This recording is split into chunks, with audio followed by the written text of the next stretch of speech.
Voilà, bonsoir à tous. On va commencer, même si visiblement il y a une vingtaine de personnes qui devaient arriver encore. Ils arriveront en cours de route. En tous les cas, merci vraiment à tous d'être là et d'avoir bravé la canicule. Donc je me présente, je suis Chantal Cabé, je suis rédactrice en chef des hors-séries La Vie, le Monde. Avec mon équipe et en partenariat avec l'IREMO, l'Institut de recherche et d'études Méditerranée-Moyen-Orient, nous venons de boucler notre dernière hors-série qui sort aujourd'hui même en kiosque et qui est l'histoire de la Méditerranée. Sous le conseil éditorial de Jean-Paul Chiagnolo, qui est professeur émérite de sciences politiques et qui est le président de l'IREMO, qui n'a malheureusement pas pu être là avec nous ce soir, la nouvelle épopée des rédactions La Vie et du Monde, associée aux meilleurs spécialistes des questions méditerranéennes, vous embarque en 200 pages avec des cartes originales et des documents exceptionnels pour vous conter cette histoire, notre histoire, l'orientale et l'occidentale. Vu d'ici, c'est immense. La Méditerranée ouvre un espace liquide de 2,5 millions de kilomètres carrés, vaste comme 5 fois la France. Vous avez quelques 46 000 kilomètres de côtes, dont près de la moitié sont tracés par des pourtours accidentés de plus de 160 îles, rythmés par les frontières de 21 pays. Sur ces marges, la mer change de nom. Marmara, Égée, Ionienne, Adriatique et Tyrrhénienne. Et elle possède 3 des 8 principaux détroits du monde. Gibraltar, les Dardanelles, le Bosphore. Pourtant, à l'échelle de la planète, ce modeste bassin n'est qu'une minuscule tesselle de mosaïque, puisqu'il représente moins de 1% de la surface marine du globe. Vue de l'intérieur, la Méditerranée, c'est aussi la mer entre les terres, où s'est jouée l'histoire féconde des peuples qui l'abordent, aux cultures diverses, mais nées d'une matrice commune. Une passerelle entre l'Orient et l'Occident, par laquelle l'amour comme la haine s'échangent. France-Algérie, Grèce-Turquie, Israël-Palestine, Corse-Métropole, etc. Une trame complexe, faite de croyances et de sciences, de mythes et de philosophie, d'art et de technique.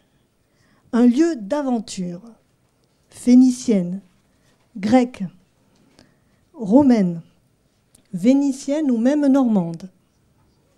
Un théâtre plus grand que nature pour les guerres puniques, la conquête arabe et les croisades, la disparition de Troie et de Carthage, la chute de Constantinople. C'est bien ici, à la croisée de 3 continents, au nord de l'Afrique, au sud de l'Europe et à l'ouest de l'Asie, que la mer fermée fut et demeure le témoin des soubresauts de l'histoire. Du colonialisme à la décolonisation, de l'agonie de l'Empire ottoman et des convulsions du Moyen-Orient, sans oublier les drames modernes des migrations qui la traversent. Vu d'en haut, peu de régions du monde ont suscité un tel rayonnement, irradiant bien au-delà de leurs frontières, des frontières naturelles. Sur ce confetti géographique se sont écrites certaines des pages les plus illustres de l'histoire universelle. L'Iliade, puis l'Odyssée, les évangiles, des textes fondateurs qui la racontent. Sur ces rives, c'est encore là que le monothéisme est apparu et il a prospéré à travers 3 grandes religions. Comme l'écrivait l'historien Fernand Braudel, voyager en Méditerranée, c'est trouver le monde romain au Liban, la préhistoire en Sardaigne, les villes grecques en Sicile, la présence arabe en Espagne, l'islam turc en Yougoslavie. C'est plonger au plus profond des siècles. Une mer, deux rives face à face, des terres, des marins, des paysans et des poètes, des mythes, des oliviers et des vignes, un passé partagé, un présent tourmenté pour le moins et un avenir à écrire ensemble. Ce soir, nous avons décidé de la regarder en face, cette mer, en face au travers du regard des femmes et d'un célèbre historien. Christian Grattalou, ici présent, 68 ans, géographe, professeur émérite à l'Université Paris Diderot et l'héritier de la géohistoire dont Braudel fut l'inventeur. Christian, vous êtes l'un de nos plus fidèles et anciens collaborateurs des Atlas La Vie, le Monde. D'ailleurs, votre première collaboration en 2006 n'était pas si loin de celle d'aujourd'hui, puisqu'il s'agissait de l'Atlas des migrations. Christian est né à Lyon, où il a grandi jusqu'à l'âge de 20 ans. Mais une partie de sa famille était marseillaise. Et elle plaisantait toujours sur les Lyonnais pour qui le soleil est une bougie derrière un papier huilé. Ses parents n'avaient pas trop de sous et il emmenait ses sœurs et lui en vacances dans un cabanon que leur prêtaient des amis provençaux entre Aix-en-Provence et Marseille. C'est comme ça que vous avez connu la Méditerranée et le climat méditerranéen que vous avez toujours aimé. Cette grosse chaleur lourde de l'été, si bien décrite au début du Hussard sur le toit, dites-vous. Christian, vous êtes l'auteur de nombreux ouvrages dans lesquels vraiment je vous encourage vivement à vous plonger, parce que Christian est un aiguillon face au conformisme de nos visions du monde. Parmi ses ouvrages, on peut citer 3 parus chez Armand Collin. Faut-il penser autrement l'histoire du monde ? En 2011. Le monde dans nos tasses, 3 siècles de petit déjeuner. Très amusant et très intéressant et en même temps très sérieux. Ou Vision du monde, histoire critique des représentations de l'humanité. Voilà, le dernier à paraître sera début octobre 2019, un atlas historique mondial avec les éditions Les Arènes et la revue L'Histoire. Donc, Christian, je vous laisse nous parler d'un des rares historiens français à réputation internationale, Fernand Braudel, qui a fait de la Méditerranée son héroïne. Bien, merci Chantal. J'ose plus parler après ce que vous avez dit de moi, mais donc en fait je suis juste le porte-parole de Fernand Braudel, et qui est mort en 1985. Hein. Donc je vais essayer de l'incarner un petit peu. Mais je ne pouvais pas refuser lorsque Chantal m'a demandé de parler de la Méditerranée. Et quand on parle de Méditerranée, évidemment, on peut pas ne pas parler de Braudel. J'ai passionnément aimé la Méditerranée parce que je venais du Nord, comme bien d'autres, après bien d'autres. Je viens de faire une citation, c'est la première phrase du livre La Méditerranée de Fernand Braudel, qui effectivement n'était pas initialement un Méditerranéen, mais est devenu un convaincu. Et évidemment, ils sont toujours plus fervents encore que ceux qui sont tombés dans la marmite. Voilà, donc vous trouverez dans le hors-série cette double page consacrée à Fernand Braudel avec quelques illustrations que je ne vous commande pas maintenant parce que vous allez les voir un petit peu plus en grand dans quelques instants. Parce que je vais vous dire en quoi ce livre sur la Méditerranée est marquant, comment Braudel en est venu à faire cela, donc un tout petit peu de biographie de Braudel, et puis si on a un petit peu de temps, je n'ai pas regardé quand je commençais, vous m'arrêterez. On verra éventuellement quelques petits prolongements qui montrent l'importance de la Méditerranée pour construire nos propres cadres de pensée occidentaux. Voilà, vous verrez de quoi il s'agit. Alors, l'objet, c'est d'abord un livre paru en 1947 qui s'appelle La Méditerranée. Le titre complet est La Méditerranée et le monde méditerranéen à l'époque de Philippe II. Alors, il s'agit d'une thèse universitaire qui est probablement la plus célèbre thèse d'histoire, au moins en français, mais j'oserais presque dire la plus célèbre thèse historienne, et l'une des thèses certainement les plus célèbres des sciences humaines. Donc cet ouvrage dont j'ai mis volontairement à la fois l'image de la première édition puis des éditions suivantes et un exemple des très très très nombreuses traductions.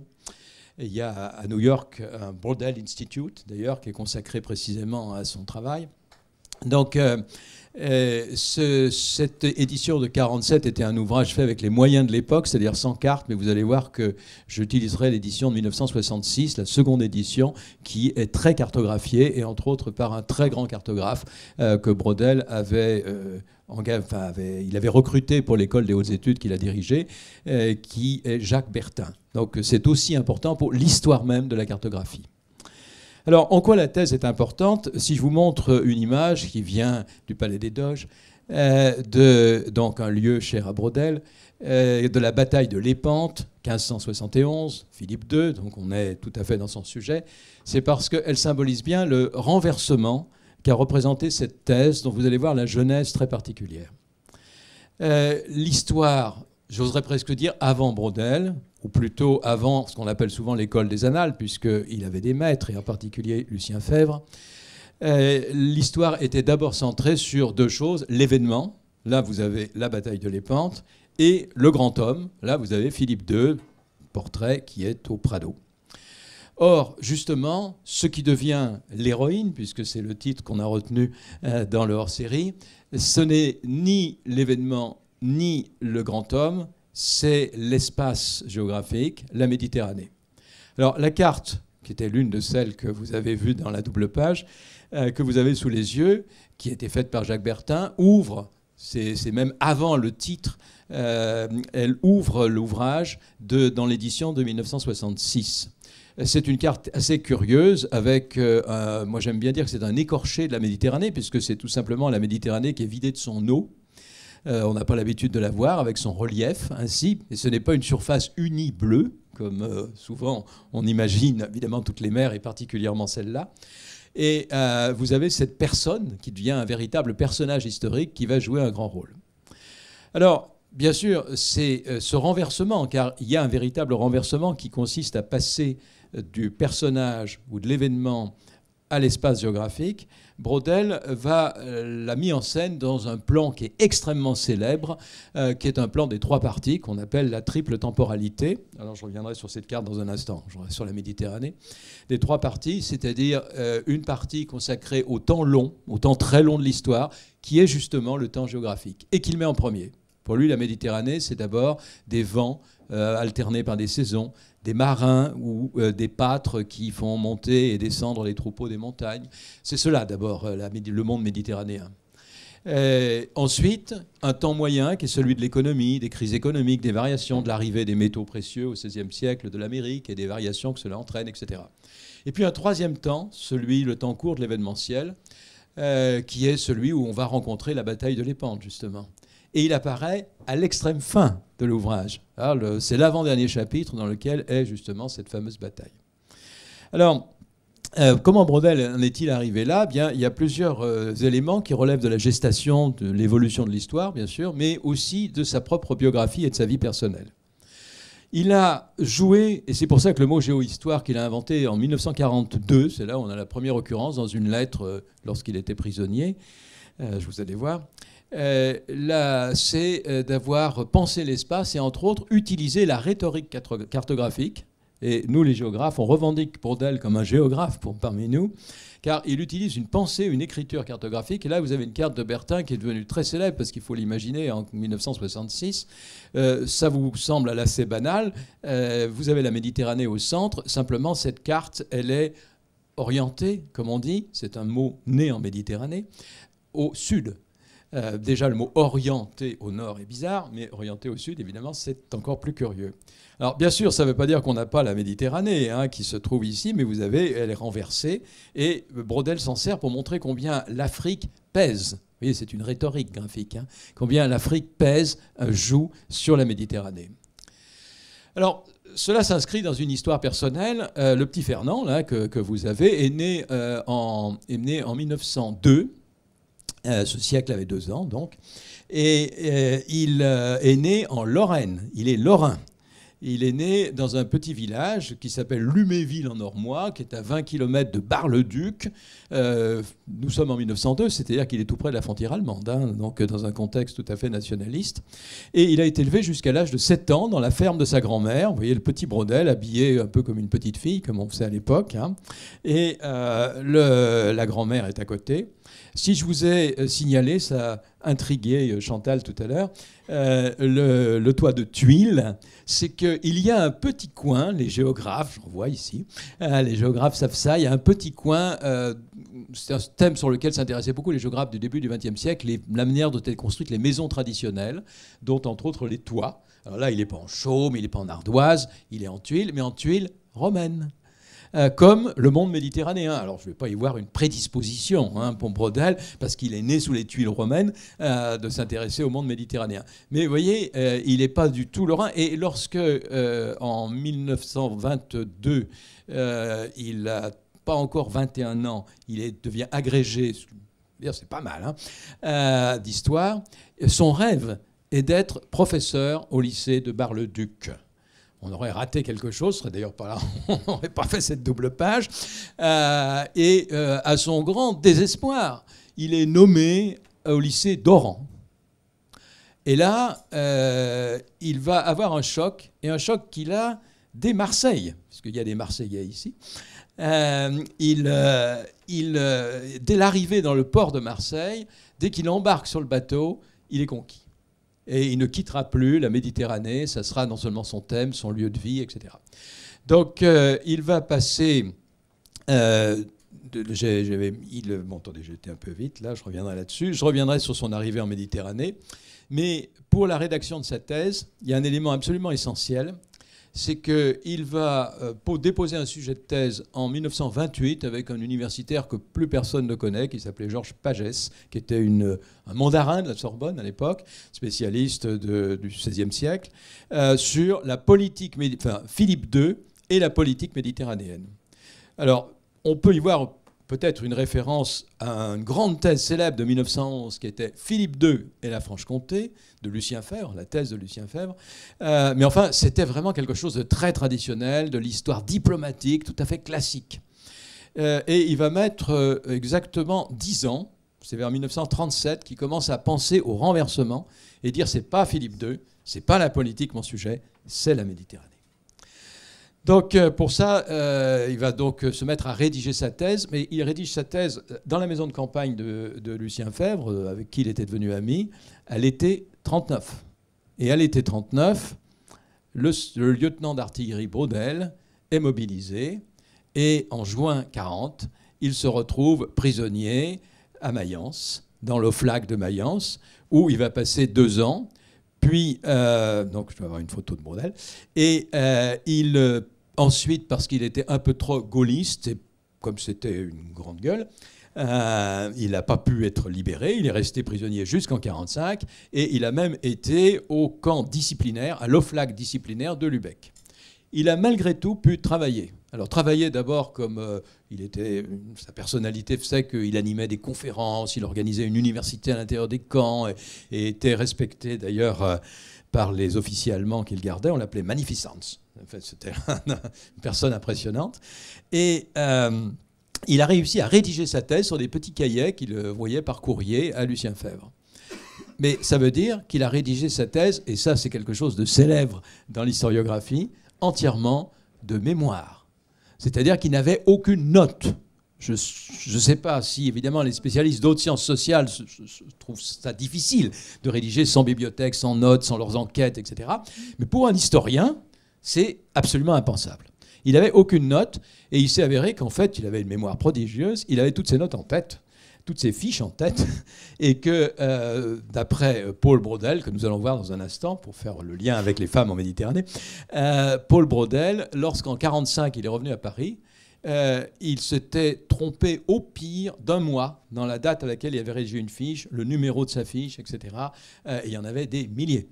Donc il a entièrement rédigé. Évidemment, ça a eu 2 conséquences. La première, c'est que ça l'a libéré intellectuellement, qu'il a pu faire ce plan que j'ai évoqué.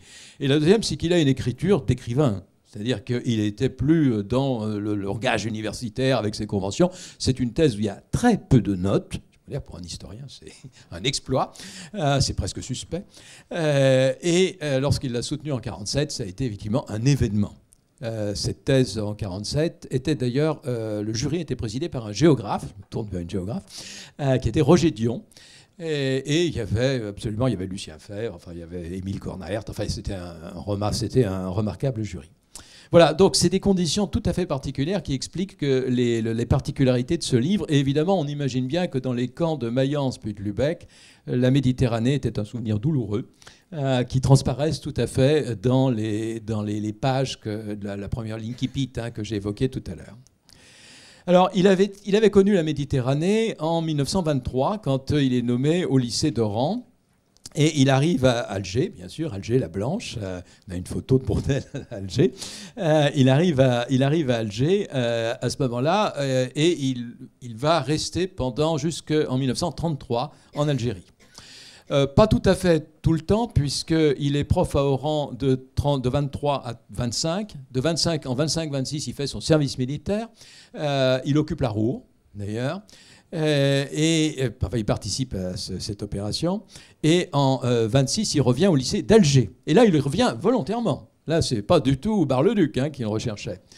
Et il devient prof de Cagnes au lycée d'Alger, qui ne s'appelait pas encore Bugeaud à l'époque et où Albert Camus n'était pas encore élève.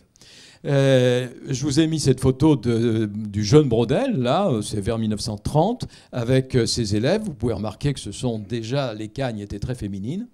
Donc vous avez Fernand ici, et puis vous avez ici une de ses élèves qui s'appelait Paul Pradel, et qui en 1933 deviendra Paul Braudel. Elle fut d'ailleurs non seulement son épouse, mais quelqu'un avec qui il a partagé sa passion de la Méditerranée. Vous les voyez ici quelques années plus tard, il a blanchi à Venise, et qui fut presque, je pourrais dire, co-autrice ou auteure de beaucoup de ses ouvrages. Il était comme beaucoup d'autres en disant qu'il écrivait d'abord pour elle. Et c'était, si elle était d'accord, si elle ne critiquait pas, elle le faisait, que le texte pouvait partir chez l'éditeur. Voilà, dernier point, si j'ai un instant. C'est de dire que Braudel a eu s'est ouvert ensuite à partir de la Méditerranée au centre du monde. Et c'est pourquoi on a fait d'autres doubles pages au début du hors-série, en particulier pour rappeler que c'est en Méditerranée que les découpages du monde, ce qu'on appelle couramment les continents, mais aussi des périodes, Antiquité, Moyen-Âge, sont nés sur les bords de la Méditerranée. Alors effectivement, il est classique, et c'est ce que Chantal Cabé a fait tout à l'heure, de dire que la Méditerranée est au croisement de 3 continents, Afrique, Europe, Asie. En fait, c'est les rivages de la Méditerranée qu'on a institués comme continent dans la pensée médiévale. C'est ce que j'ai rappelé ici. Vous avez ce qu'on appelle une map-monde médiévale, ici, avec 3 personnages qui sont les 3 fils de Noé, et que la théologie médiévale avait, puisqu'ils ont reconstitué l'humanité après le déluge, leur avait attribué 3 territoires, 3 parties auxquelles avaient donné des noms antiques, Afrique, Europe, Asie, en les séparant par ce qui est la mer verticale ici. Et là, vous comprenez pourquoi on dit que les cartes sont orientées, puisque l'Est est bien en haut sur cette carte, c'est de là que ça vient. Vous avez là, au bord de la Méditerranée, c'est né ce découpage qu'on a universalisé, qui fait aujourd'hui même des créations identitaires pour l'Afrique ou pour l'Amérique, dans des découpages qui sont des inventions intellectuelles. Mais il en va de même, d'ailleurs, c'est né même précisément sur les bords d'une partie d'un nom qui se décline, comme vous l'avez dit tout à l'heure, de la Méditerranée, qui est la mer Égée, c'est-à-dire le monde des Grecs, puisque pour les Grecs, la Grèce archaïque, et en utilisant 2 mots probablement d'origine phénicienne, la rive orientale, elle s'appelait l'Asie, et la rive occidentale s'appelait l'Europe. C'est de là que vient ce découpage à partir d'un micro-monde, qui est celui de la Grèce archaïque, qui opposait simplement ces 2 rives, et ces 2 termes ne signifient rien d'autre que le levant et le couchant. Alors, les périodes bien classiques, avec la préhistoire, l'Antiquité, le Moyen-Âge, les temps modernes, eh bien, c'est quelque chose qui également prend ces coupures classiques, traditionnelles, qu'on remet toujours en cause, mais sur lequel on revient toujours, parce qu'il n'est pas facile d'en proposer d'autres. Les naissances de l'écriture, j'ai mis une tablette d'Ougarit, c'est-à-dire de l'alphabet, qui est né vraiment sur les bords de la Méditerranée, même précisément sur la carte. La rupture entre l'Antiquité et le Moyen-Âge, la division classique, c'est celle de la chute de l'Empire romain. Là, vous avez une gravure représentant, d'une manière imaginaire, l'abdication de Romulus à Augustule, le dernier empereur d'Occident. Donc on est à Rome.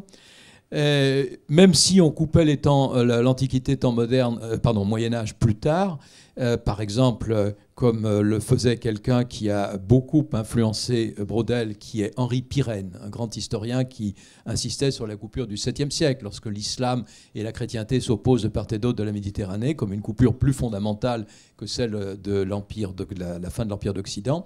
On serait toujours en Méditerranée. Et les temps modernes, eh bien, c'est la prise de Constantinople, donc on est encore en Méditerranée, et même si vous préférez le départ des caravelles de Christophe Colomb, on est quasiment en Méditerranée. Donc vous avez bien ici un découpage classique qui fait que temps et espace, dans une manière de penser occidentale, et ce sera ma dernière image, pas tout à fait, mes deux avant-dernières images, c'est bon ? Donc, je voulais dire deux mots, non plus de la Méditerranée de Braudel, mais de l'élargissement. Car Braudel, il n'a pas quand même vécu constamment au bord de la Méditerranée. En 1935-37, il a enseigné à l'université toute nouvelle, toute neuve, en création de San Paolo, où il n'était pas le seul. Il y avait le géographe Pierre Monbeg, et puis un anthropologue qui s'appelle Claude Lévi-Strauss, qui s'appelait Claude Lévi-Strauss, et donc ces jeunes universitaires qui avaient toute liberté et qui ont pu imaginer des choses nouvelles, ont été ensemble pendant quelques années de l'autre côté de l'Atlantique. Bien pour Braudel, lorsqu'en particulier il fera un cours d'agrégation en 1946 sur l'histoire de l'Amérique latine qui est resté extrêmement célèbre, ses élèves s'appelaient Jacques Le Goff, Marc Ferraud, enfin ça les a profondément marqués. Lorsqu'il a fait ce cours, il considérait que l'Atlantique n'était rien d'autre qu'une Méditerranée élargie. Et dans cet ouvrage, qui est son autre grande œuvre, qui est de 1979, Civilisation matérielle, économie, capitalisme, 15e, 18e siècle, eh bien, Braudel organise la pensée du monde, parce qu'il est un précurseur de l'histoire globale, comme on dit aujourd'hui, entre autres en faisant une mise en scène d'une... Ici, j'ai pris une carte qui est au début, pas tout au début, mais très tôt dans le premier tome, qui est l'organisation, la pensée des types de sociétés au XVe siècle. Alors, je ne vais pas rentrer dans l'analyse de cette carte, qui est évolutionniste, enfin, bon, qui mériterait une longue analyse, mais simplement pour vous dire, voyez le type de projection qui a été faite, très curieuse, je ne sais pas si c'est Bertin qui a fait cette carte, précisément, mais il y a au centre géométrique, que voyez-vous, du monde ? Il y a la Méditerranée, bien sûr. Donc le monde, pour Braudel, c'est la Méditerranée élargie. Évidemment, il faut relativiser un tout petit peu in fine. Vous avez ici une carte chinoise du XVe siècle, de 1405, qu'on appelle la Kangnido. Chinoise, elle est coréenne, mais c'était dans le monde culturel chinois, elle était faite en Corée. Vous avez d'ailleurs la Corée ici qui est bien visible, le monde chinois, l'empire du milieu, le monde indien, c'est-à-dire le lieu d'origine du bouddhisme, la Terre Sainte, on pourrait presque, pour faire une transcription en termes occidentaux. Et puis, vous avez cette chose bizarre qui est complètement à gauche, à l'ouest, avec un grand lac au milieu qui est l'Afrique. Et vous avez ici la Méditerranée. Évidemment, cette petite chose sur le côté, vue par les Chinois, ça relativise la vision inverse, méditerranéocentrée, braudélienne, qu'on vient de voir. Voilà, donc après ce brève évocation du grand homme de la Méditerranée, effectivement, je crois que c'était difficile que ce soit à l'écrit ou dans la présentation, de commencer à parler de la Méditerranée sans parler du vieux Fernand. Voilà. Merci beaucoup, Christian.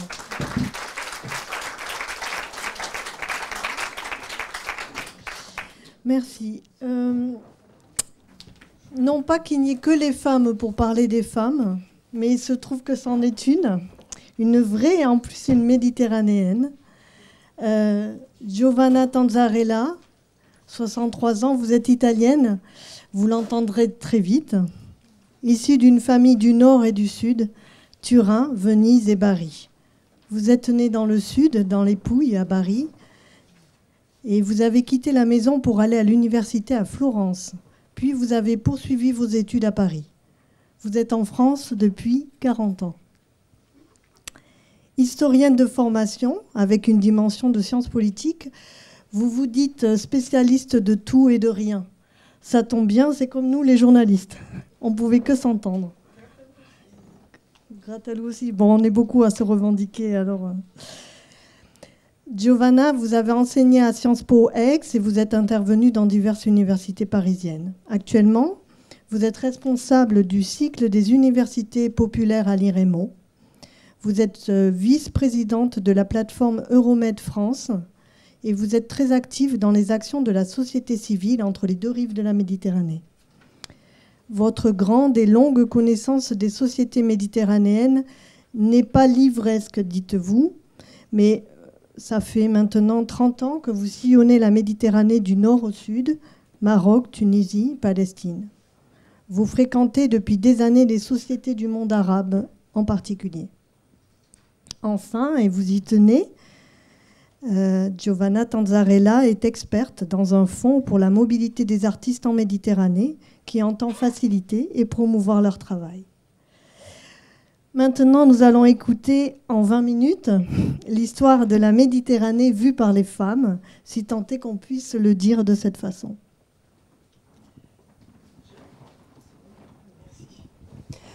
Eh bien, merci beaucoup de votre présentation si précise. Oui, je souscris à tout ce que vous avez dit. Vous avez parfaitement reproduit mon petit parcours. Je reste donc fidèle à la Méditerranée et je suis historienne. Donc pour moi, votre évocation de Braudel, évidemment, m'enchante parce que c'est pour nous tous, mais en particulier quand on s'intéresse à la Méditerranée activement, et puis on y est même né. Et puis quand on est historien, on ne peut que avoir plaisir à entendre ce parcours absolument invraisemblable qui est celui de Fernand Braudel. Moi, la consigne qu'on m'a donnée, et je vous prie de m'excuser si j'ai respecté un peu, mais pas complètement la consigne, c'était de parler de l'histoire de la Méditerranée vue par les femmes.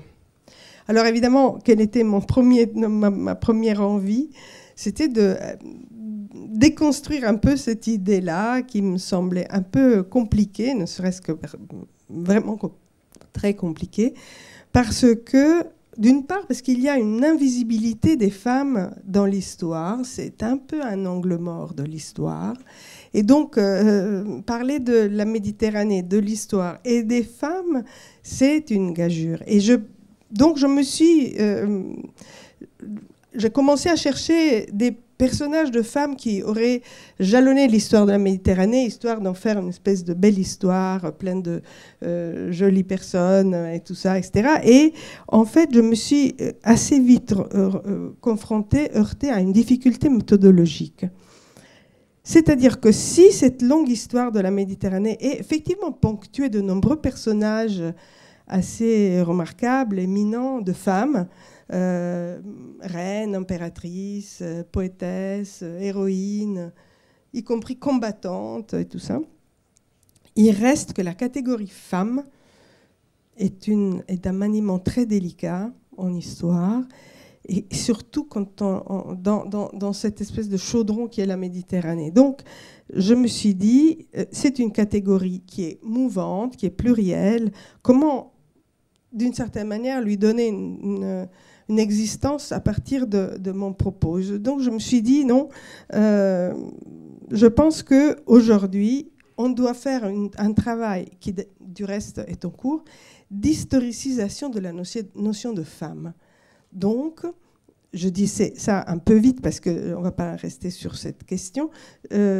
En fait, il s'agit de s'interroger sur le sens même des concepts d'homme et de femme, ne pas considérer ces concepts comme naturels, ne pas considérer les rôles qui sont assignés dans l'histoire aux femmes et aux hommes comme étant naturels, et donc ne pas universaliser la notion de masculin et de féminin, et même l'opposition de féminin-masculin.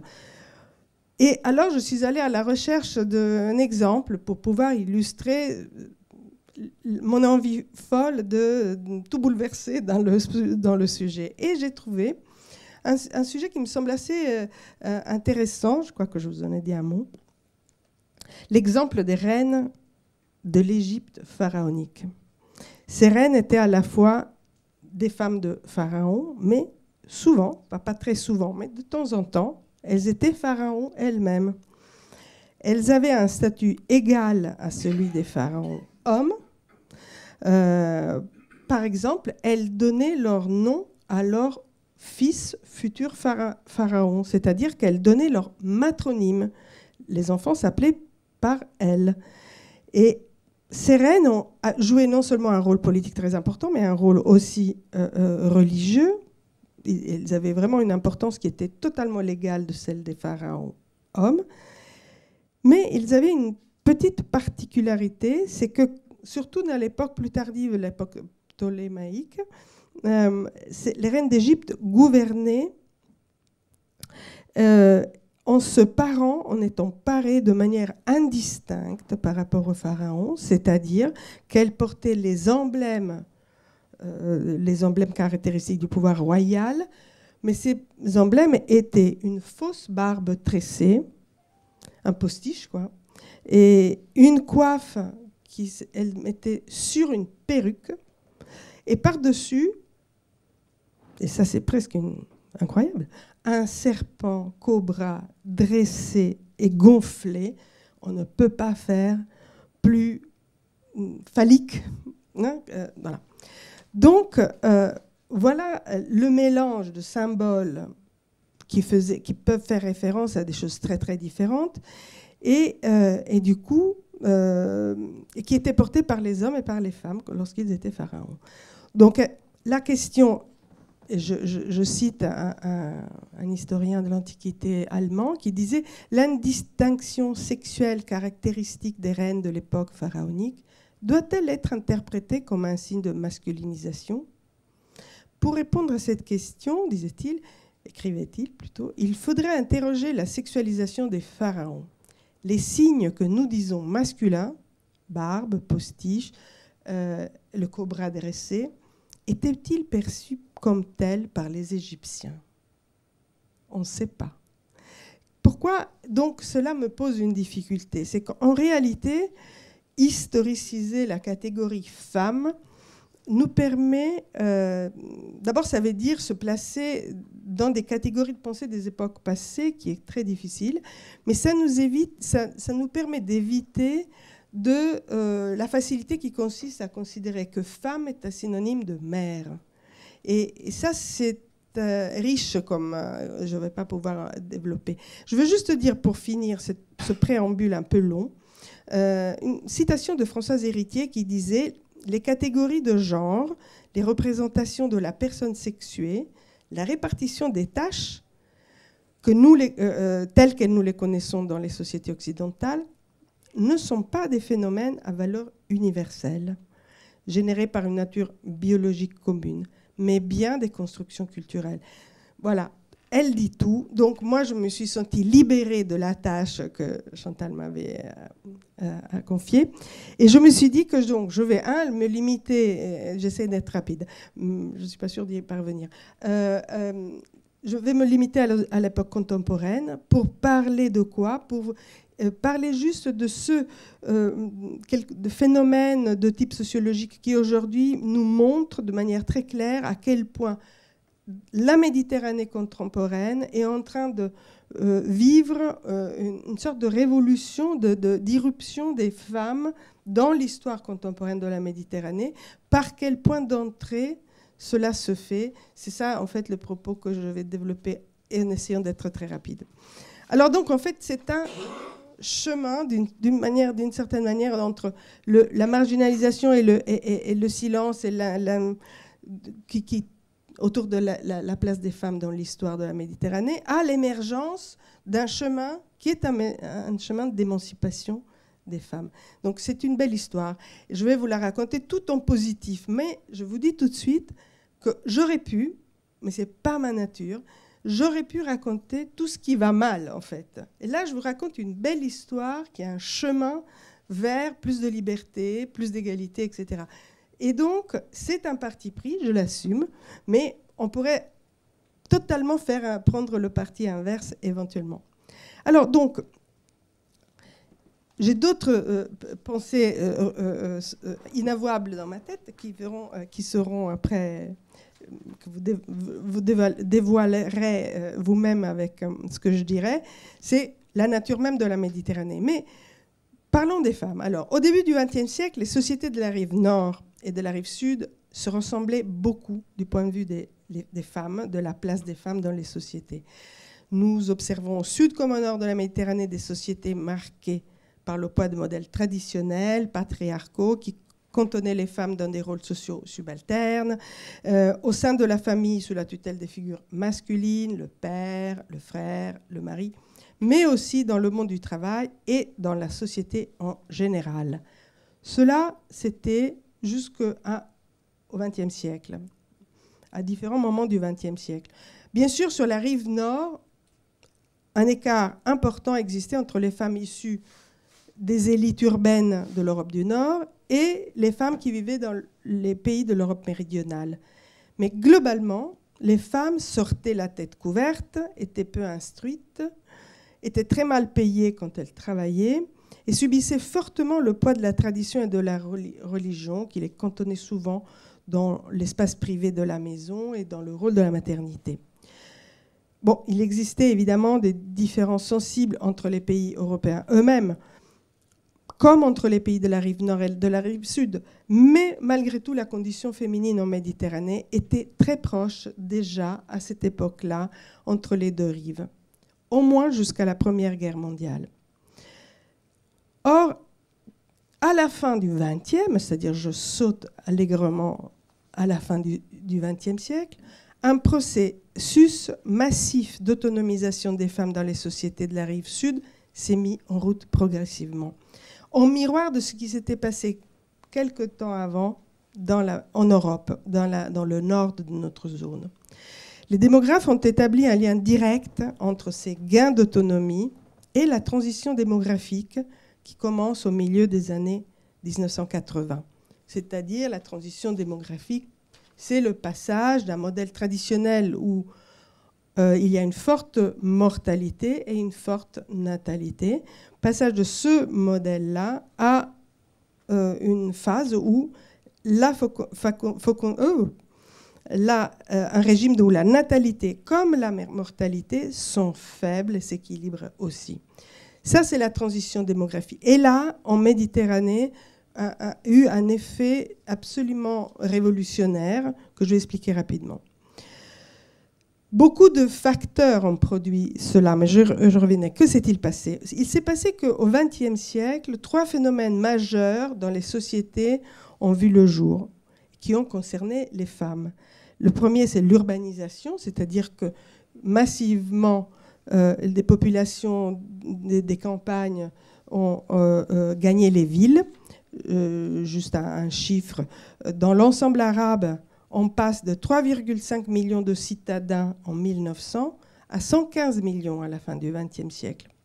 Donc c'est vraiment un phénomène extrêmement massif avec des conséquences très importantes. Deuxième changement notable, la généralisation de la scolarisation et de l'alphabétisation et des garçons, mais beaucoup des filles, parce que dans la région Moyen-Orient, Maghreb, Moyen-Orient, le niveau moyen de scolarisation a été multiplié par 4 depuis 1960. Le taux d'analphabétisme divisé par 2. Le taux de scolarisation net moyen globalement et autour de 2010 a atteint le 100%. 100% d'une classe d'âge est scolarisée. Et la scolarisation est parvenue presque à la parité parfaite entre les garçons et les filles à l'école primaire. Ça a eu un effet absolument explosif qui se verra évidemment 20 ans plus tard, disons. Et troisième élément qui me paraît, qui est un élément décisif qui explique la transition démographique, c'est la relative laïcisation, sécularisation, je dirais plutôt, des comportements. C'est-à-dire qu'au cours de la deuxième moitié du XXe siècle, les choix de la vie personnelle des femmes mais aussi des hommes, ne sont plus dictées par les préceptes de la religion, ni par la norme sociale. Et donc, on assiste à une sorte de recul du fatalisme qui accompagnait un peu le mode de pensée de la religion et qui faisait que, en fait, à l'époque, on vivait dans une sorte de vie avec la mort. La mort était à tout bout de champ. Les femmes mouraient en couche, les enfants mouraient beaucoup au début. Et donc, ça, c'est des choses qui, à un moment donné, commencent à prendre un signe complètement différent. La maîtrise de la fécondité, donc, est l'élément moteur qui est, disons, la résultante de ces grands changements dans la vie des femmes de la Méditerranée du Sud. Et ça, c'était très rapide parce que c'est en 30 ans, les femmes des pays arabes font chuter de manière spectaculaire la natalité de ces pays. Plusieurs phénomènes sont corrélés à ça. Par exemple, le fait que la hausse moyenne du mariage, de l'âge du mariage, est spectaculaire aussi. Par exemple, avant la Deuxième Guerre mondiale, l'âge moyen était... D'abord, il y avait des nuptialités très précoces, les filles se mariaient très très tôt, et l'âge moyen était plutôt, au mariage, était plutôt entre 15 et 20 ans. Après cette période-là de transition, aujourd'hui, on est à 25-27 ans au Maghreb et 29 ans au Liban, par exemple. Donc, à côté de ça, il y a des phénomènes aussi, l'augmentation de mariages exogames, c'est-à-dire quand on ne se marie plus en famille, mais avec des gens qui sont à l'extérieur de la famille. Les femmes arrivent donc désormais dans le monde arabe aujourd'hui au mariage, après avoir fait des études supérieures et parfois après avoir trouvé du travail. Ça comment dire, c'est absolument explosif dans la manière de se vivre et de se projeter dans le monde. Ce phénomène de baisse de la fécondité et de la baisse de la natalité et de la mortalité fait qu'en fait, les familles étant moins nombreuses, ça permet de réduire aussi les inégalités et mieux répartir les richesses. Mais le phénomène le plus intéressant de tout ça, c'est justement l'autonomisation des femmes qui sont libérées de la fatalité d'une procréation extrêmement nombreuse. Elles deviennent maîtresses de leur descendance, maîtresses de leur destin, beaucoup plus éduquées qu'auparavant, et elles ont en main leur vie. Ça, c'est quelque chose dont on mesure difficilement quand on est ici. Mais c'est ça la vraie nouveauté de l'histoire de la Méditerranée par les femmes. Tout ça n'est pas sans rappeler ce qui s'est passé en Europe avec un décalage disons de 50 à 70 ans. Mais en gros, c'est ça qui est, à mon avis, l'élément... Enfin, c'est pas à mon avis, c'est quelque chose qui a littéralement bouleversé les sociétés du Sud. La question, j'aurais des chiffres. Moi, je pense qu'au moment des questions-réponses, on pourra revenir sur tout un tas de points précis parce que je pourrais vous donner des chiffres très précis sur ce qui s'est passé en termes de baisse de la natalité qui a cet effet totalement incroyable. Mais aujourd'hui, pour être complet, il faut dire, mais je ne m'attarderai pas là-dessus, qu'on assiste dans certains pays à une reprise de la natalité. Pas dans tous les pays, donc le paysage est devenu beaucoup plus fragmenté, beaucoup plus diversifié. Depuis le Maghreb jusqu'au Moyen-Orient et au Golfe, on a des situations extrêmement différentes, mais c'est sans doute... On cherche à comprendre pourquoi il y a cette reprise qui est en plus contradictoire par rapport à ce qui s'est passé auparavant, puisque ce sont les femmes les plus éduquées et avec les revenus les plus élevés qui se remettent à faire des enfants. Donc ça va à l'encontre presque de ce à quoi on a pensé jusqu'à présent.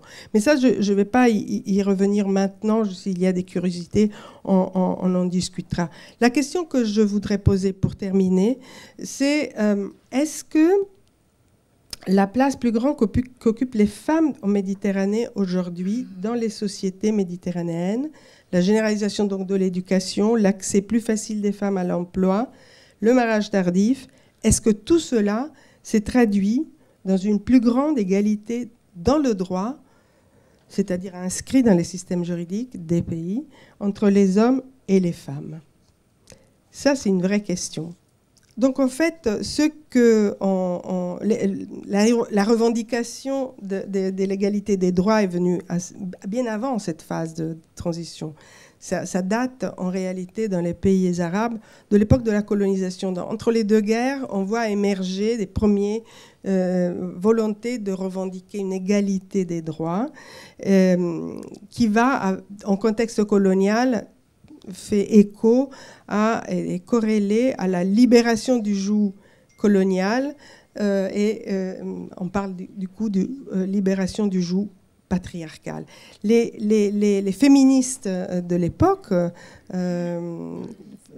portent cette revendication de l'égalité des femmes dans une dimension nationaliste anticoloniale. Mais en fait, aujourd'hui, dans toute l'histoire de cette revendication d'égalité de droits, parce que les choses qui se passent dans la réalité ne sont pas inscrites dans la loi, concerne 3 domaines, très vite. Le statut personnel, c'est-à-dire tout ce qui englobe l'état civil, l'union, le mariage, la filiation, les régimes matrimoniaux et surtout beaucoup la succession, les lois successorales. Ça, c'est un premier domaine énorme sur lequel les femmes en Méditerranée se battent. Le deuxième, c'est sur les droits civils et politiques. Et là, ce serait intéressant de voir, par exemple, à quel moment les femmes ont toutes eu le droit de vote. C'est dans l'histoire, ça peut paraître anecdotique, mais c'est quand même un élément extrêmement important dans le rôle de la citoyenneté entre les mains des femmes, d'imaginer que tout ça est arrivé après la Deuxième Guerre mondiale et de manière assez concertée entre tous les pays de la rive sud et de la rive nord. Paradoxalement, ceux qui étaient le plus en retard sur le droit de vote étaient les pays latins de la rive nord de la Méditerranée et les pays du sud ont assez rapidement réussi à obtenir le droit de vote pour les femmes. Et puis enfin, les droits économiques et sociaux, qui sont aussi un élément décisif de la citoyenneté.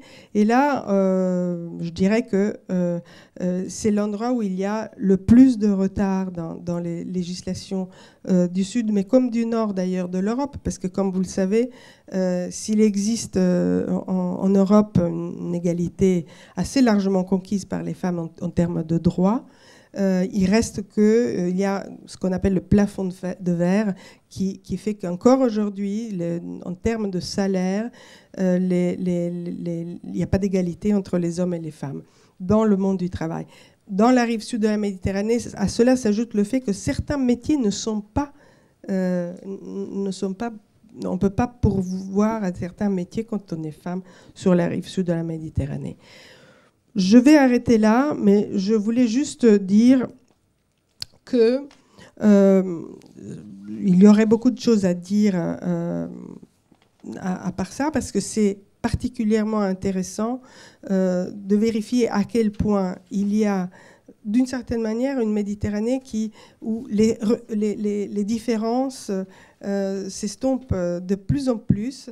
On a une idée d'une Méditerranée qui est souvent considérée comme un lieu de fracture entre des mondes avec une altérité irréconciliable liée à la religion ou à l'image qu'on se fait de la religion.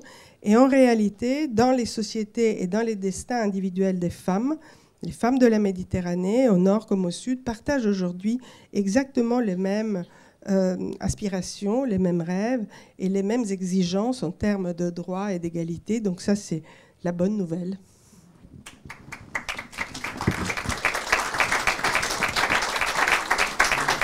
Merci beaucoup, Giovanna. D'ailleurs, si vous voulez prolonger dans l'histoire de la Méditerranée, il y a un grand entretien avec Wassila Tamzali, qui est une Algérienne intellectuelle et qui évoque le rapport des femmes, justement, de cette évolution et qui donne un exemple sur, je me souviens d'une anthropologue italienne qui dit que le couple en Méditerranée, en fait, c'est la mère et son fils. Voilà. Et bon, c'est très intéressant. Vous le lirez certainement si vous avez le hors-série entre les mains. Je pense que ça, c'est un texte très important à lire, l'interview de Wassila Tamzali, parce qu'elle met vraiment le doigt sur à la fois ce qui relie parfaitement, la famille, effectivement, c'est un élément qui relie des deux côtés. Je ne suis pas tout à fait sûre que le couple en Méditerranée soit la femme et la mère et l'enfant, mais je pense qu'elle est vraiment, elle porte un témoignage remarquable dans le hors-série. Oui, elle parle de cette mère qu'elle regarde, au bord de laquelle elle voit l'histoire, son histoire, et elle dit qu'au bord des autres mères, elle s'y ennuie et qu'elle ne comprend même pas comment on peut ne pas y être né. Voilà. Je vous propose maintenant de donner un temps d'une demi-heure environ à des questions, à des remarques, à des témoignages. Voilà, vous êtes appelés à réagir, à commenter. Est-ce que la première personne veut se lancer ? Merci beaucoup de ces interventions. J'avais une question essentiellement pour M. Grattalou, mais qui prenait faisait levier sur l'intervention de Mme Tanzanella, pardon, qui a souhaité, je dirais, sortir un peu, casser le cadre. Mais alors vous nous avez présenté, M. Grattalou, la figure tutélaire de Braudel, à juste titre, et à quel point il insistait sur la centralité de l'Europe. Mais j'ai cru déceler dans votre présentation qu'il y avait, à travers la carte notamment, où on voyait l'Afrique prendre un poids très important, et puis votre dernière carte chinoise, est-ce qu'il n'y a pas aussi une histoire de la Méditerranée qui serait justement la marginalité de la Méditerranée ? Et est-ce que cette histoire-là, elle ne serait pas intéressante d'ailleurs à investiguer, vu l'actualité, c'est-à-dire au fond l'émergence du monde asiatique et au fond le décentrement du monde justement de la Méditerranée. On a combien de temps? Oui, c'est un vaste sujet. Effectivement, j'ai voulu, en rappelant brièvement qu'on avait tendance à penser le monde vu de la Méditerranée en termes de découpage du temps et de l'espace, et de bien d'autres choses, peut-être même d'ailleurs de la pensée anthropologique. Ça pourrait, des catégories sont souvent pensées à partir de catégories méditerranéennes. Le droit également.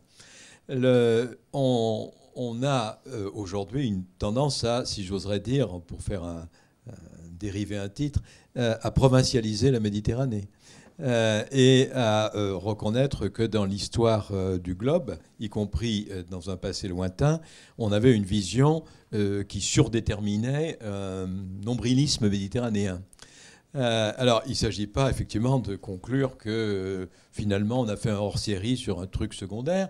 Ça serait bon.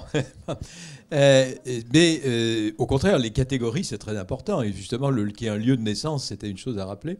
Mais si on s'intéresse au grand réseau de l'histoire mondiale, la Méditerranée qui pèse le plus lourd, c'est l'océan Indien. De ce qui est à l'origine des échanges dans le temps long qui, au XVe, XVIe siècle, devient la mondialisation que les Européens appellent à leur manière les grandes découvertes. Ces réseaux d'échanges dont la version terrestre est la route de la soie, et dont aujourd'hui les Chinois essayent de réutiliser ces images de route de la soie, route des épices, dans le haut-bord, le One Belt, One Road. Vous avez quelque chose où la Méditerranée n'est que la branche, la petite partie occidentale de ce vaste réseau d'échanges qui va des mers de Chine à la Méditerranée.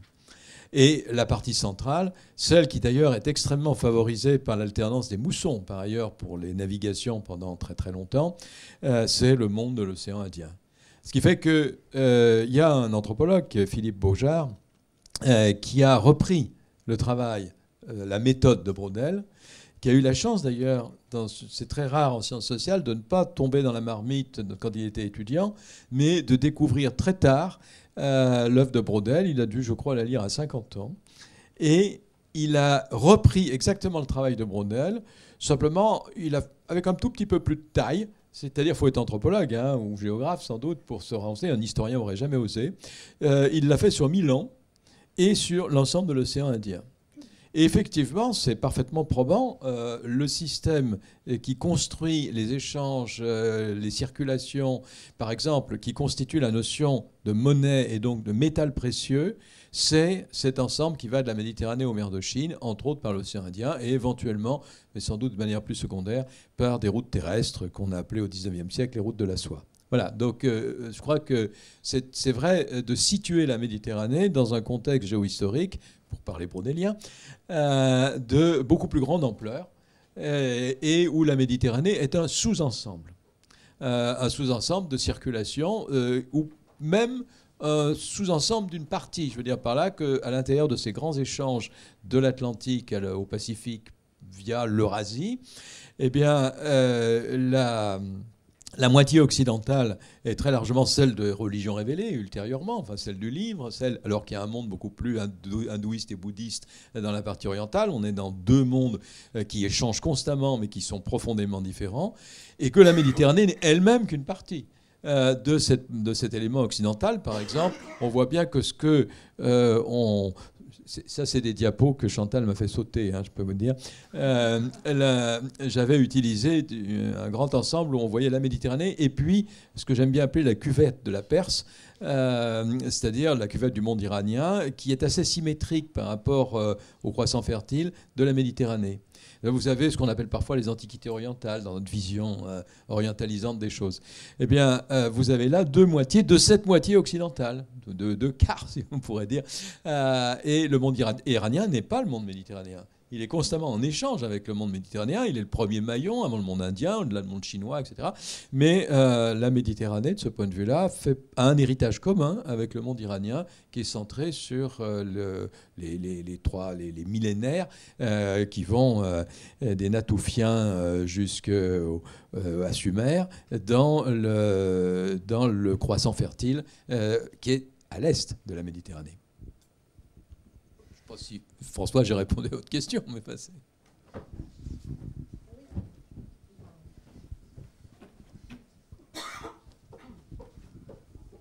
Merci.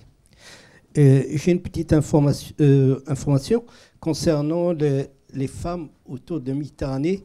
Le mois dernier, un colloque a été organisé par le professeur Thomas Romer au Collège de France sur le thème les femmes au pouvoir, reines, prêtresses, prophétesses et autres dans le Proche-Orient ancien. Il y a beaucoup d'informations dans ces communications. Alors, et ça touche beaucoup le bassin méditerranéen et le croissant fertile. Concernant la baisse de la natalité que tu as très très bien expliqué, malheureusement, d'après ce que j'ai cru comprendre dans les cours de M. François Héran, qui a la chaire de démographie, les pays, ça sont mes propos, touchés par le discours salafiste, que ce soit en Afrique du Nord, en Égypte et ailleurs, dans ces pays, on voit la population repartir, enfin les naissances repartir à la hausse, hélas, parce que l'idéologie salafiste consiste à submerger la population par les naissances. Ça fait partie d'un plan politique. Et c'est constaté. Hein. Je suis très heureuse de pouvoir te contredire, parce que en réalité, c'est plus compliqué que ça. Je te dis juste un élément. Arabie saoudite wahhabiste, c'est vraiment le pays qui est imprégné d'une lecture totalement disons, figée, traditionnelle de l'islam, eh bien, c'est le pays qui fait le moins d'enfants désormais et qui n'a pas du tout repris une remontée de la fécondité. C'est même le pays du monde arabe qui fait moins d'enfants. Les saoudiennes sont les femmes arabes qui font le moins d'enfants, alors qu'elles vivent dans une société totalement imprégnée de religion, de manière très rétrograde, d'une certaine manière. C'est vraiment une lecture très littéraliste de l'islam. Donc, je ne pense pas... Je sais que les frères musulmans ont fait la guerre au planning familial en Égypte, évidemment. Mais en même temps, le Hezbollah chiite au sud du Liban distribuait la pilule aux femmes qui étaient femmes de martyrs, etc. Enfin, il y a des phénomènes dans lesquels, sur ce sujet, où la dimension religieuse a peu d'impact en réalité, sauf des cas probablement, mais quand on parle de l'Arabie saoudite et que c'est le pays où on fait le moins d'enfants, c'est bien qu'il y a un impact discutable sur la question de la religion. Maintenant, si c'est François Héran qui le dit, je m'incline aussi. Mais j'ai parlé de bassin méditerranéen et l'Égypte, je n'ai pas parlé de l'Arabie saoudite, qui sont trop riches pour se passer des enfants. Enfin bref, je pense que ça n'a pas un impact direct, la question de la religion. Toutes les religions sont pronatalistes, toutes. Il n'y en a pas une qui serait favorable au contrôle des naissances. Donc c'est pas tout à fait le point d'entrée, me semble, le plus juste pour comprendre ce qui se passe. Parce que ce qui se passe est un peu incompréhensible. Parce que ça monte un tout petit peu, ça reste bas dans d'autres endroits. Et pour l'instant, on ne sait pas très bien comprendre Je vais expliquer. Une autre question ? Oui. Bonsoir, c'est une intervention extrêmement néophyte face à la somme de sciences. Je vous remercie de vouloir bien partager. Si je me souviens de ce que j'ai appris à l'école ou de ce que mes enfants apprennent aujourd'hui, la Méditerranée, on l'aborde énormément, l'Antiquité, cette espèce de fascination pour l'Égypte, la Mésopotamie, etc. Et puis, dans l'histoire plus récente, à partir du XXe siècle, on va dire, colonisation, la guerre, etc. Et puis, entre les deux, il y a un peu un grand vide avec, sporadiquement, le brave Saint-Louis qui va reprendre le tombeau de Jérusalem face aux méchants musulmans, ou bien Poitiers, Charles Martel, on ne sait pas très bien, c'est les Sarrasins, les morts, enfin, des représentations assez, on va dire, soit exotique, soit négative. On a l'impression que, vu du très grand public, toute cette histoire entre les deux, de Moyen-Âge, etc., ne peut pas vraiment exister. Alors, première question, on imagine que ce n'est pas du tout une réalité, qu'autour de la Méditerranée, les échanges, les confrontations, etc., ont continué. Alors, pourquoi on la méconnaît, en tout cas, dans le grand public? Et deuxième question, est-ce que ça ne pose pas un problème aujourd'hui de représentation qu'on a de ces autres peuples du Maghreb ou du Proche-Orient, où on reconnaît beaucoup la différence, alors que, vous l'avez évoqué, madame en particulier, on a beaucoup plus de liens et de ressemblances dans tous les aspects de nos cultures, même la langue, la cuisine, même la pratique religieuse, etc. Et donc, est-ce que ça ne pose pas de problème aujourd'hui dans notre société française ou occidentale en particulier? Alors, il y a, dans nos représentations du passé méditerranéen, il y a deux manières patrimoniales, on pourrait dire, de se l'approprier, qui sont celles via l'école et celles via le tourisme, qui sont deux pratiques générales, rien à voir avec le chant savant. Il est bien évident que dans les deux cas, on se livre à une sélection extrêmement sévère et inconsciente, le plus souvent, de quelques points sur lesquels on focalise. Donc vous avez raison, on nous parle de Méditerranée avec l'Empire romain, car c'est un empire méditerranéen. Et ensuite, on a tendance à ne voir que quelques points comme les croisades que vous avez évoquées, les Pentes par exemple, qu'on peut d'ailleurs relier, enfin l'affrontement avec les Turcs, qu'on peut relier aux croisades dans une certaine mesure. Et puis on l'oublie un petit peu jusqu'au XXe siècle. C'était un peu votre idée. De temps en temps, on a Napoléon qui va faire une campagne en Égypte. Voilà. Alors, je crois que de ce point de vue-là, il y a effectivement du temps très long. Donc je continue à prendre des liens.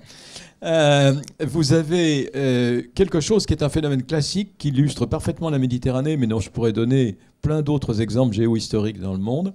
c'est que pour tisser une société, il faut des relations, des liens constants, des routes, si vous voulez, et qu'au départ, il est toujours plus facile, dans un processus historique initial, de tisser des routes maritimes, parce qu'il suffit de mettre un bateau sur la mer, même assez simple comme bateau, plutôt que de déboiser, de déforester, de construire des routes, de densifier les populations à l'intérieur.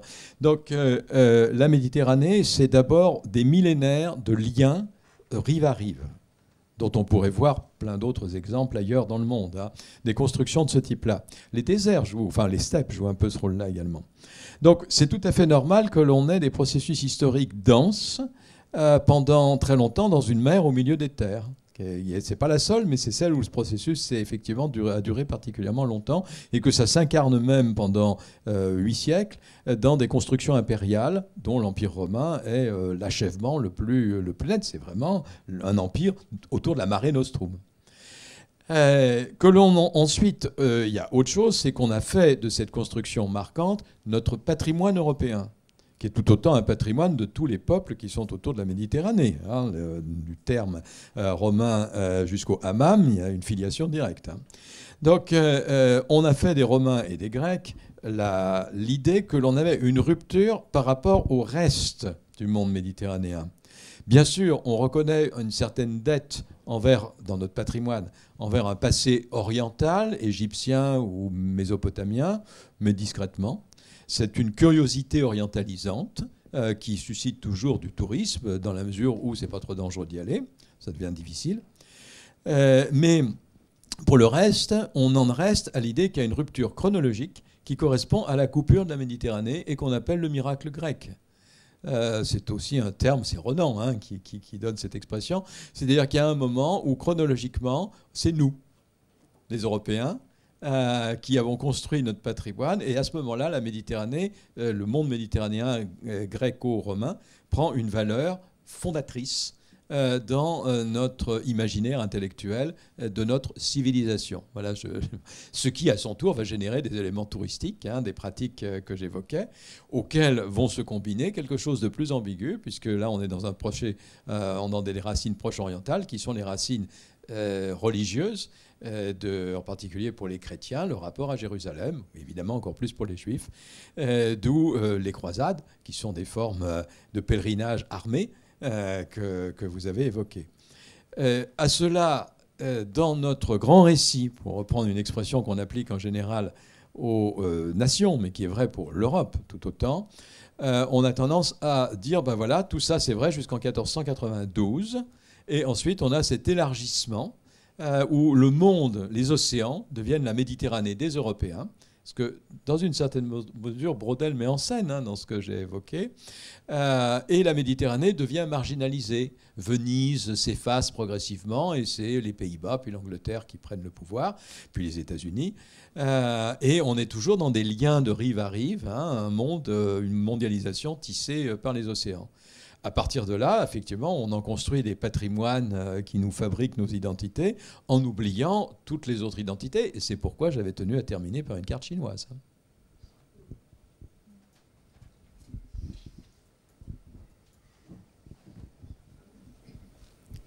Bonsoir. Puisqu'on a la chance d'avoir des historiens de la Méditerranée, il y a une question là, mais vraiment qui est restée sans réponse dans ma tête depuis tout jeune. Là.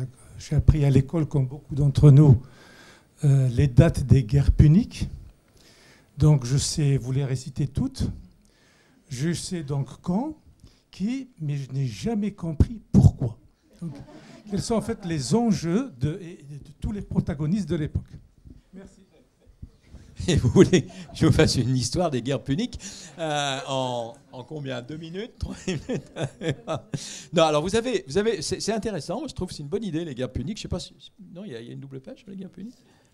Non? Bon, alors justement, il vaut mieux le faire puisqu'on l'aura qu'à l'oral. Les guerres puniques, c'est typiquement une guerre de périphérie. C'est-à-dire que vous avez des constructions très anciennes sur des densités urbaines, des peuples ruraux fondés sur des millénaires avec des densités sans doute assez fortes. Donc nous sommes au IIIe siècle avant notre ère, en Méditerranée orientale. Et en Méditerranée occidentale, c'est le Far West. C'est-à-dire que vous avez des constructions, périphériques dans des lieux où on allait s'approvisionner comme dans toute périphérie en matières premières ou en main-d'œuvre, en esclaves, en mercenaires. Dans ces périphéries se construisent de grandes constructions parce que c'est beaucoup plus vacant. Il y en a une au nord de la Méditerranée, autour de l'Italie, et une au sud de la Méditerranée, autour de la presqu'île tunisienne. C'est-à-dire la charnière du bassin occidental et du bassin oriental, et dominant, se disputant d'ailleurs, la partie la plus à l'ouest, l'Ibérie, les îles de Méditerranée occidentale. Sauf qu'il y a une dissymétrie entre le nord et le sud. Au nord, vous avez des terres plus lourdes, dans lesquelles il y a des densités rurales déjà plus fortes, et tout simplement, Rome a plus de soldats que le monde maghrébin autour de la Tunisie, où certes, il y a déjà des densités non négligeables, mais évidemment rien à voir avec ce qui se passe au nord de la Méditerranée. Donc cette opposition nord-sud dans cette partie ouest de la Méditerranée, eh bien, elle finit démographiquement par triompher par le nord sur le sud. C'est pas la première, ça ne sera pas la dernière fois. Hein. Bon, c'est un résumé très rapide des guerres puniques. Hein. Bon, enfin, je peux vous parler d'Hannibal, si vous voulez. Je n'ose pas du tout m'aventurer dans les guerres puniques. C'est un souvenir un peu trop lointain pour moi, j'avoue. En revanche, sur la question de la Méditerranée dans la mondialisation, il me semble que là, il y a quelque chose à travailler, beaucoup plus qu'on le fait peut-être à la fois d'un point de vue de la connaissance des liens que constamment la Méditerranée a permis de nouer, même pas seulement parmi les peuples qui bordent la Méditerranée, mais bien au-delà. La Méditerranée n'a pas de sens sans tenir compte des liens très forts qu'il y a avec l'Afrique, avec l'Asie et avec le monde persophone, etc. C'est quelque chose qui fait partie intégrante non seulement du passé, mais de la réalité d'aujourd'hui. Et on n'en fait pas grand-chose en termes de politique publique, de relations internationales, etc. Alors que ça me semble vraiment un endroit qui se prête à répondre positivement à la mondialisation par une forme d'intégration plus grande et de valorisation des complémentarités qui existent entre les deux rives de la Méditerranée. Donc, je suis un peu étonnée qu'il n'y ait pas beaucoup de pensée stratégique de long terme française, parce que je dis française parce que c'est celle à qui on demande le plus, étant donné que la France a une politique étrangère, a toujours eu un rôle international très important. Et aujourd'hui, on a l'impression qu'il y a une espèce de, excusez-moi, je ne trouve pas d'autre mot plus gentil, mais un peu une indigence de la pensée stratégique française en Méditerranée. Et je trouve que c'est complètement contradictoire par rapport à ce quand on va en Méditerranée, on voit que les éléments de la mondialisation, mais pas au sens négatif du terme, mais au sens positif, sont déjà là, prêts à être mis en réseau de sorte à pouvoir faire de cette zone une zone qui partage des problèmes mais aussi les solutions. C'est pas un slogan, ça, c'est vraiment une réalité. Les problèmes d'aujourd'hui ne peuvent être résolus dans les frontières d'un État ou de quelques États. C'est vraiment à l'échelle d'une macro-région comme la Méditerranée. Et les relations avec le reste du monde, il me semble que c'est quelque chose que les Méditerranéens pratiquent d'ores et déjà fortement, les pays du Sud notamment. Christian ? Je voudrais juste dire une chose, c'est que dans nos têtes, la Méditerranée est largement une coupure. Hein. Je peux vous dire que pendant des vingtaines d'années, je faisais un exercice à des étudiants de 3e année en leur donnant un planisphère vierge, puis me disant, vous me découpez le monde de 2 à 15 régions, comme vous voulez, puis vous leur donnez éventuellement des noms, pour voir comment vous pensez le monde, comment vous voyez les parties du monde. Et donc, avec un de mes collègues, on a fait ça pendant très longtemps. Et puis, on les a superposés. Chaque année, on les superposait, les cartes d'étudiants. Et bien, là où le trait était le plus épais, c'était la Méditerranée. C'est-à-dire là où la coupure la plus unanime, celle qui était la plus dans les têtes, alors que nous sommes tous d'accord pour dire que c'est aussi un lien, c'était la Méditerranée. Donc, l'idée que c'est à la fois un lien et une coupure, une frontière et un réseau, c'est quelque chose qu'heureusement, il faut constamment faire des ouvrages comme ce hors-série pour le retisser. y compris sur le plan diplomatique. Je ne vais évidemment pas faire l'éloge de l'antépénultième président de la République, mais il avait lancé ce qu'on appelle le projet Euro-Méditerranée. Je ne connais qu'une forme en dehors de quelques messes diplomatiques. J'ai participé à une messe pédagogique qui était la réalisation d'un manuel scolaire commun à tous les pays des bords de la Méditerranée, un manuel d'histoire. C'est amusant parce que il y a eu une opération diplomatique de lancement qui s'est faite à Marseille, dans un lieu qui s'appelle justement la Villa. Voilà, donc à côté du Mucem. Ça n'a pas eu de conséquences pratiques considérables, cette affaire, mais malgré tout, c'est vraiment le genre de choses qu'il faut faire. C'est-à-dire, entre autres, puisque vous faisiez allusion tout à l'heure au manuel scolaire, au programme scolaire, construire la mémoire collective et diffuser à tout un chacun de notre passé commun. Giovanna a rédigé un article dans le hors-série sur ces coopérations politiques. Est-ce que vous avez d'autres questions Oui, madame.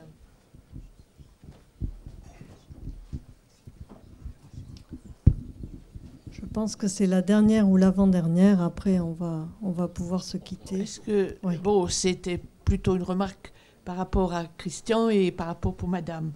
Pour Christian, en fait, ce changement de la centralité de la Méditerranée dans le monde occidental, tu as évoqué justement, faire réfléchir à l'océan Indien, qui est un autre, qui marginalise un peu la Méditerranée. Tu as parlé aussi de 1492 et où les océans deviennent plus centraux, mais avant 1492, il y a quand même déjà une concurrence par rapport à la Méditerranée à l'intérieur du monde occidental qui est réalisée en direction de la mer du Nord, avec les villes de la Hanse. Et ça ne supprime pas le rôle important de la Méditerranée, mais ça le relativise au Moyen-Âge. C'était une remarque, si tu es d'accord, bon, tu diras. Et pour madame, j'étais frappée. Vous avez dit que... Je reviens d'un voyage au Maroc, j'en reviens. Et alors, justement, une chose vous avez dit à un moment donné que la scolarisation est à 100%. Moi, ce qui m'a frappé au Maroc, je n'ai pas eu le temps de vérifier dans toutes les statistiques de l'INED, mais on nous a dit plusieurs reprises l'importance encore de l'analphabétisme, qui est de l'ordre de 40%, nous a-t-on dit, il faut vérifier. Mais alors, j'ai posé la question, et chez les enfants, eh bien là aussi, il y a encore une non-scolarisation. Alors, ce n'étaient pas des grands spécialistes, ceux qui m'ont répondu, c'est pour ça qu'il faut vérifier, mais de l'ordre de 20 à 30%. Alors peut-être c'est faux, mais enfin, c'est ce qu'on... Voilà, je voudrais bien avoir précision là-dessus. Et alors, par ailleurs, quelque chose qui va plus dans le sens de ce que... Pour le rôle des femmes, moi j'ai été frappée par un exposé qui nous a été fait par une féministe marocaine qui se présente comme telle, mais qui est une théologienne, qui se présente comme très attachée à l'islam, est une théologienne qui nous a décortiqué le Coran et l'histoire de la rédaction du Coran pour montrer qu'en fait, par la suite, le machisme attaché à certaines interprétations et transpositions de l'islam dans la société et les règles sociales n'était pas dans le Coran. Elle était très forte dans sa démonstration de féministe coranique. Voilà. Je confirme tout à fait le fait qu'il y a un filon important de féminisme islamique, on va dire. C'est-à-dire qu'en fait, c'est des femmes qui travaillent sur les bases de la recherche de l'égalité des droits, etc., des femmes, de la place faite aux femmes dans les sociétés, etc., mais en plongeant leur argumentaire dans le corpus islamique, dans la parole même du Coran. Et ça existe depuis les années 20. Mais ça existe encore aujourd'hui fortement parce qu'il y a aussi tout un débat dans le monde féministe, dans les discussions, entre universalisme disons, des valeurs qu'on défend et puis les relativismes que d'autres défendent par rapport à un universalisme qui viendrait de l'Occident. C'est un vaste débat qui est très délicat et très sensible, mais il y en a qui sont assez à l'aise, comme les féministes marocaines, tout particulièrement, sur ce créneau d'une recherche, d'une manière d'être féministe qui n'est pas en contradiction avec la religion islamique. Je pense que chez les cathos, ça doit exister un peu aussi. Je ne suis pas sûre. En revanche, sur l'éducation, la scolarisation, le Maroc est le moins bon élève de la classe. Hein. Ça, c'est vrai. Traditionnellement, il a toujours été à la traîne. Mais aujourd'hui, l'analphabétisme au Maroc, c'est essentiellement des adultes. C'est les enfants, je ne connais, j'ai pas en tête le chiffre exact, mais un peu partout dans le monde arabe, on approche du 100% d'une classe d'âge à l'école primaire. Évidemment, il y a des petites choses à plus fines à dire éventuellement, et je ne pense pas que le Maroc soit actuellement pas en train de rattraper le retard qu'il a eu effectivement depuis longtemps. Très bien. Écoutez, je crois qu'on va en rester là, sauf s'il y a vraiment une dernière question, un regret de la part de... Oui, madame. Alors, est-ce qu'il s'agit d'un regret ou d'une question? Là-bas, David.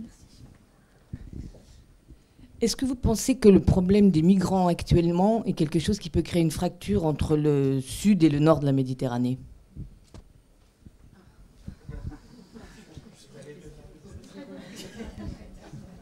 En 2 minutes.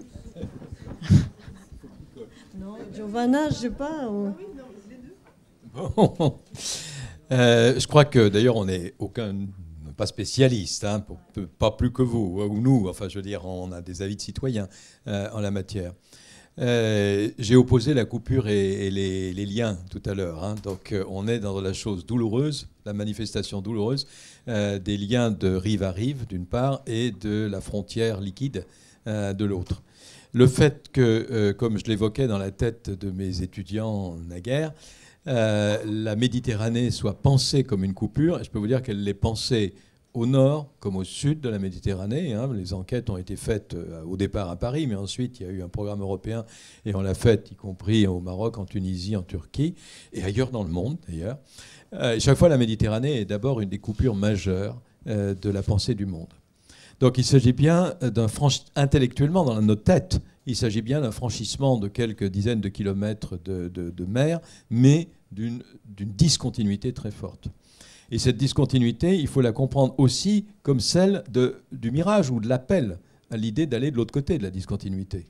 C'est-à-dire que c'est à la fois la volonté que certains ne la franchissent pas, comme le ministre de l'Intérieur italien le manifeste aujourd'hui, et l'idée de ceux qui sont, j'ai oublié le nom du bateau là, qui arrive à Lampedusa, mais la volonté d'aller de l'autre côté pour retrouver un monde meilleur, enfin pour avoir un monde meilleur, en tout cas espère-t-il. Donc on est bien là dans quelque chose qui manifeste toujours le lien et la limite, la discontinuité extrêmement forte, et non pas dans un fluide qui passe de l'un à l'autre. La réponse, malheureusement, j'aurais tendance à penser qu'elle est bien dans celle du ministre de l'Intérieur italien, c'est-à-dire que la réponse est, je le crains, je ne peux pas m'en réjouir, mais c'est oui, la discontinuité, en tout cas dans les années qui viennent, me semble devoir l'emporter sur le lien. Giovanna, vous voulez... Mais vraiment, c'est un sujet trop long et trop compliqué et trop important pour le régler en 2 secondes. Mais je pense que c'est vraiment le problème principal aujourd'hui en Méditerranée, qui peut-être est aussi une des raisons de la marginalisation de la Méditerranée, c'est-à-dire le fait qu'on n'arrive pas à passer de l'autre côté et valoriser les complémentarités positives qui pourraient être valorisées entre les 2 rives. La question des migrants se pose dans 1000 sujets, mais le sujet principal, c'est le fait de sauver des vies. Ça, c'est à l'échelle vraiment du court terme. Après, je pense que la Méditerranée et même les migrations continueront bien au-delà de la carrière du ministre de l'Intérieur de l'Italie actuelle. Il y en aura d'autres. Il n'y en a pas énormément comme ça. En tout cas, je pense que ce n'est pas le bon choix, je pense, de mettre l'accent sur les fermetures, parce que ce n'est pas ça qui règle le problème. Donc je pense que le problème, il faut le régler autrement. Mais c'est vrai que c'est la maladie de la Méditerranée d'aujourd'hui, incontestablement. Et actuellement, je parlais d'indigence avant, sur la stratégie comme ça, mais en fait, il y a vraiment un défaut de penser les choses de manière complexe, mais active, de la part des dirigeants que nous avons un peu partout en Europe, et parce que c'est une question cruciale. Si on arrive à résoudre ça de manière intelligente, et c'est une migrante qui vous dit ça, on va dire comme ça, eh bien, l'apport de ces gens peut être extraordinaire, y compris pour faire lien. Et donc, je pense qu'il y a là un projet de travail qui devrait être le numéro 1 de tous les Européens, de tous les pays européens. Et c'est loin d'être le cas, hélas. Merci beaucoup.